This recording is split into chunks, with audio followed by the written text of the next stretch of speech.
Today, the Mysterium of Ethereum.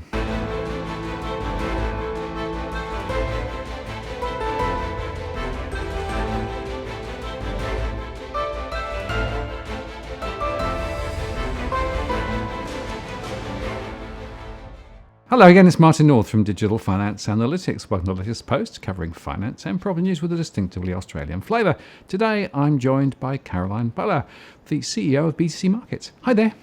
Hello, how are you doing? Very good. I think you like this title. I did. It made me giggle. Look, the interesting thing, we've had a conversation about Bitcoin, we've had a conversation about Ripple XRP. Now, Ethereum, and I guess that people probably will have heard of the name, but that's about it. So let's unwrap Ethereum and try and get to understand what that digital thing is. Sure. So where Bitcoin would be a cryptocurrency, Ethereum has different kind of qualities or different kind of uses. It would be what you consider the utility player, the plumbing of the new blockchain economy. It powers a broad number of different platforms that are coming through, including sectors such as decentralized finance, which is a burgeoning sector and increasing in usefulness, but also can be used in cases such as identity protocols or for eSports or e-gaming as it's known. So there's a wide variety of different uses.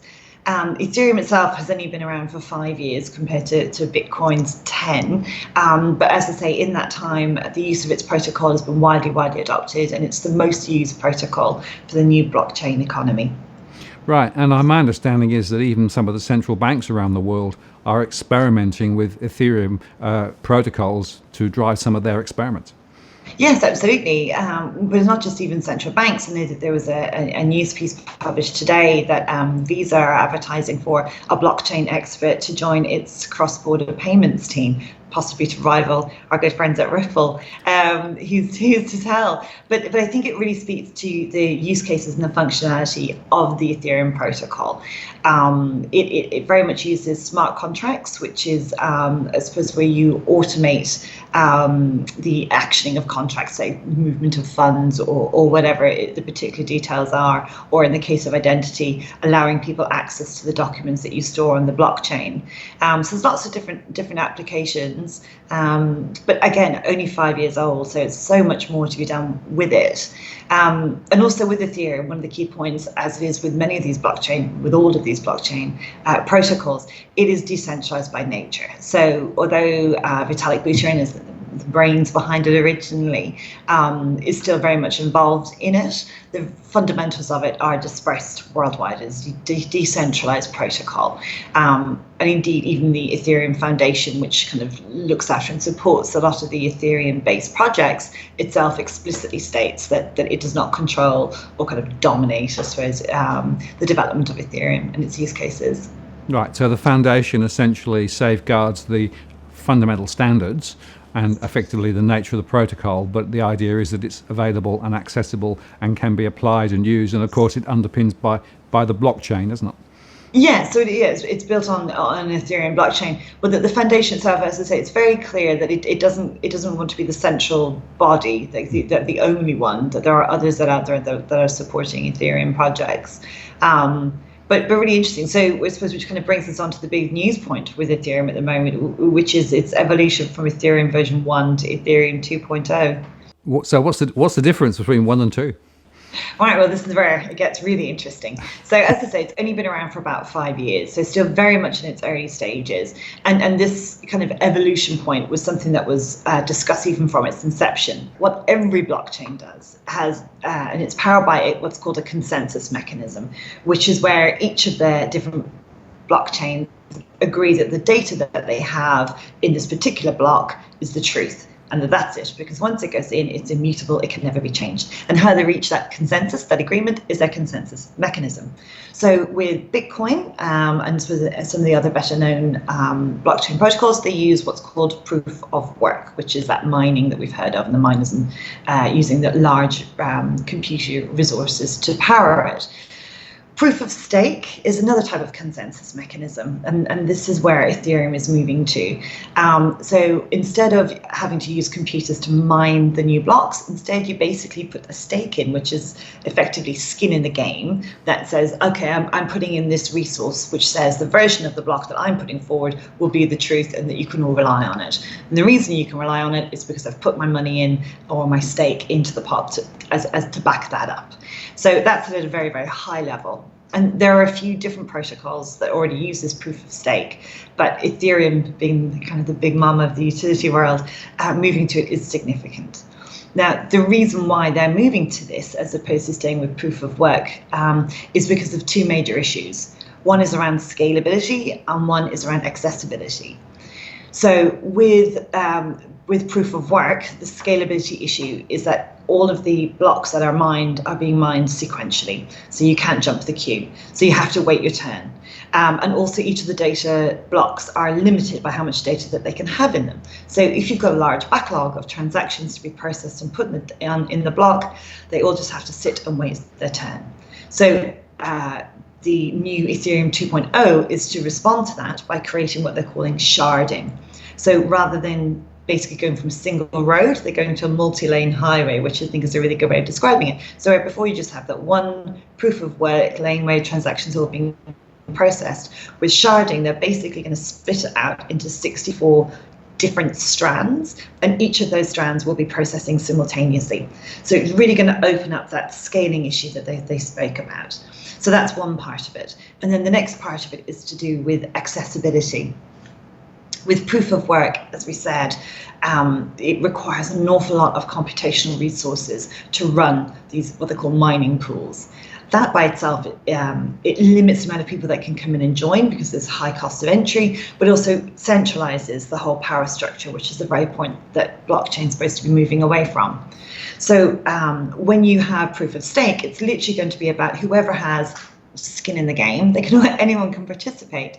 And there's another example, say with another protocol, Tezos, where you can effectively do that already. So even from the smallest holder can effectively become part of staking. That's a whole other day's kind of topic to deep dive into that, so that you get the sense of it. So the whole point of this is that they're going to move away from that more tightly controlled centralized mining pool into a far broader, anyone can join in kind of staking and participate there, and then also that increased amount of scalability. So going from a single road to a multi-lane highway. So that's at a very, very high level, the kind of differences that are coming up. And the thing with Ethereum 2.0 is that although it's starting off with just this one particular aspect at the moment, there's so much more that's coming, as I said, because of it. As you can tell, again, another subject I'm really excited about. The point there, of course, is that what's now happening is it's allowing it to be able to do more transactions, more throughput, a lot quicker, a lot more flexible, a lot more agile, right? And that's, of course, the critical evolutionary point to really getting it to become more utilitarian, more widely used. Yeah, absolutely. I mean, the point to me for the Bitcoin with their proof of work protocol, have coming up with ideas like the Lightning Network, and where they're trying to tackle that issue themselves. So it's not like this is the only show in town, but this is the one that Ethereum is pivoting towards. Again, and this is something, because of its decentralized nature, it was originally mooted to start what they call phase 0, which is the beacon chain, the first of those sharding chains to begin the proof of staking. That was supposed to be started in January of this year. It was also supposed to be started this month. However, those dates keep on getting pushed and pushed. Quite understandably, when you're trying to run, anyone who's ever run a project will tell you it can be quite challenging, but also the fact that it's so geographic spread, I'm sure that there's a lot of challenges with that. But I appreciate their commitment to getting it right. I think that they understand the importance of doing this. Do it once and do it right. So would there be many retail holders of Ethereum? I'm thinking, many individuals hold Bitcoins. What about Ethereum? Yes, absolutely. Well, as I say, it's the second largest market cap, only to Bitcoin. It's a very popular coin. I suppose because people understand the utilitarian aspect to it. One assumes, not to give investment advice or anything like it, but it is a very popular coin in similar to Bitcoin. And I think too, where this is interesting is because it gives an investor or somebody who wants to hold the coin a different exposure to the blockchain economy, which for me, I personally find that very obviously interesting, to kind of see where this is being built. And again, kind of getting that sideline views as to where our digital economy is moving. So protocols like Ethereum help give us exposure to that. And as we said earlier on, some of the large financial players around the world are also very interested in Ethereum, actually more so than perhaps Bitcoin. Well, true. Well, I think, again, that smart contract element is really interesting if you're looking at financial settlement and that decentralized finance application that Ethereum has, where it's kind of a set and forget, if you like, for financial contracts. Somebody coming from the banking world, an awful lot of it, while automation is fantastic, an awful lot of that is still people driven and still prone to human error.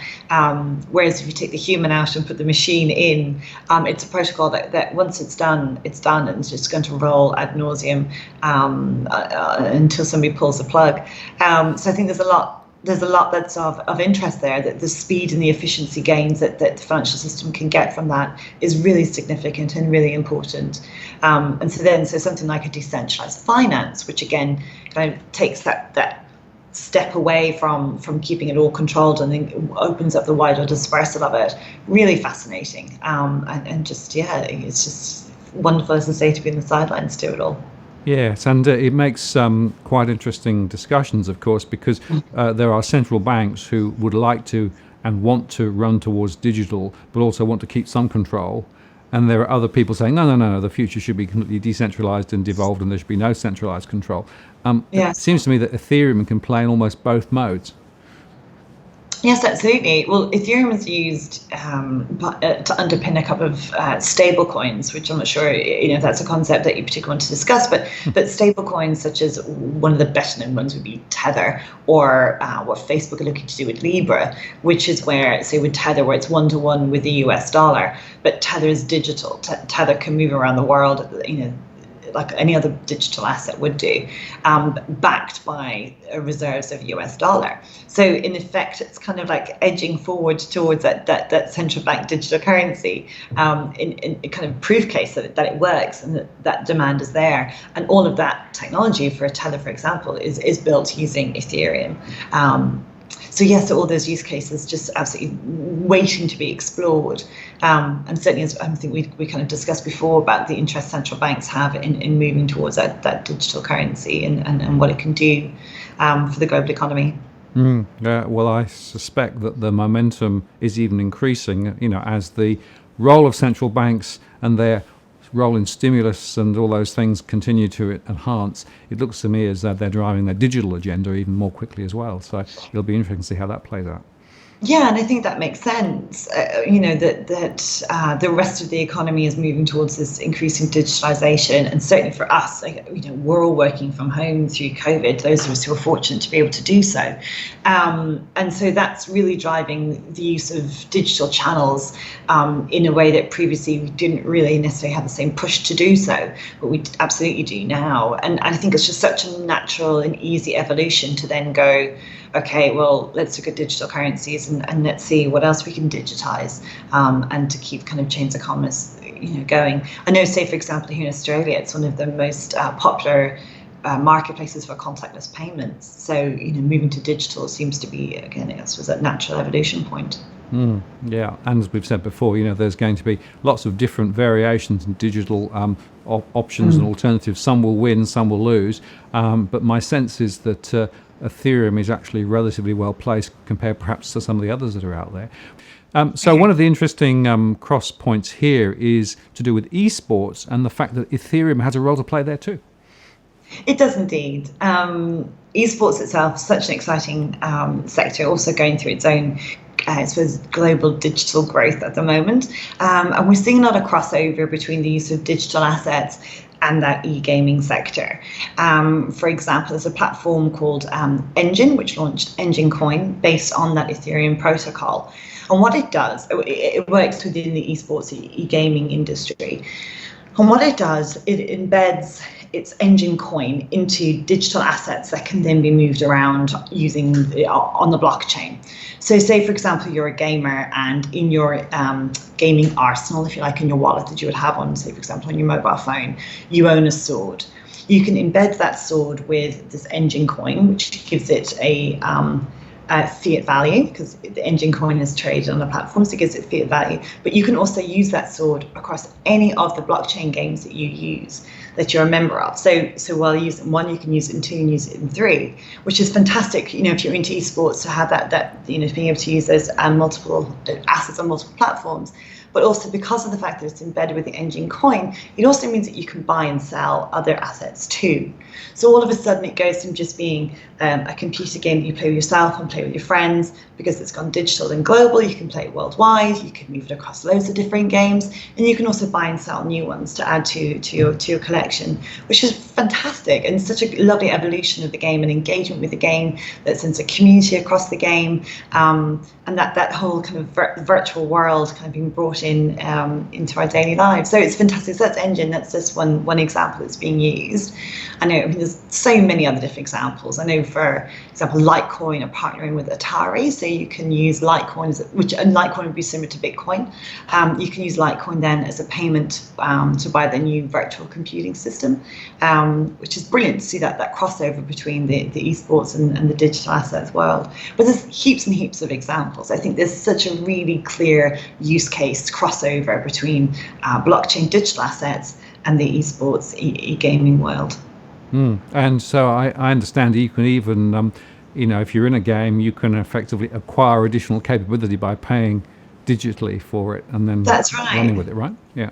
Yes, absolutely. And also they can do eSports tournaments that are being powered by cryptocurrency, and people can be paid in cryptocurrency, and you can do all kinds of side betting, which I personally don't go into, but whatever you're into yourself, there's loads of different use cases for it.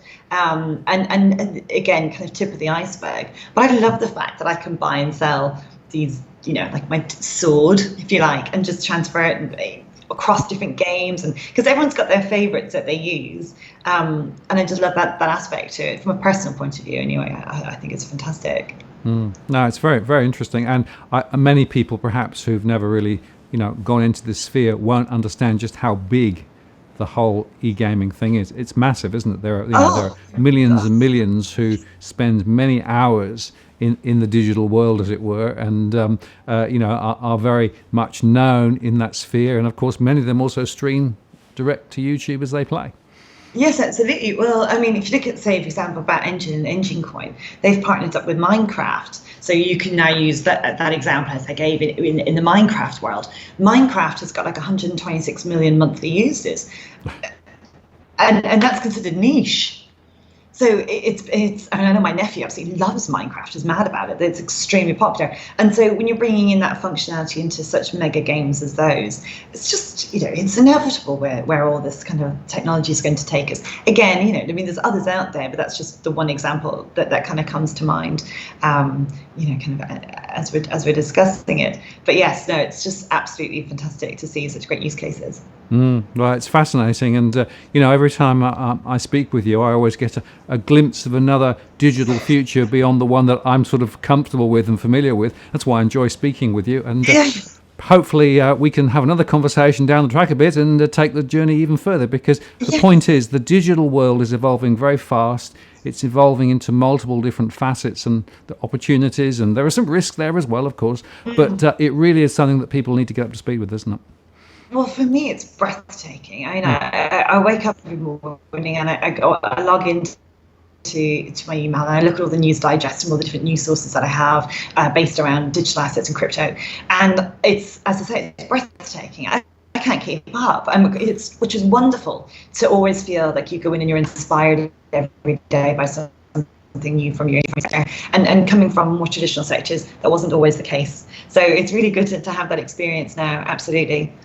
It's great to be right in the middle of it at the right time, and nobody quite knows where this is going to end up, but I think it will be an interesting future. Absolutely, I second that completely. Thank you very much for your time today, and look forward to the next one. Thank you very much. Talk to you again. Bye-bye now. Bye.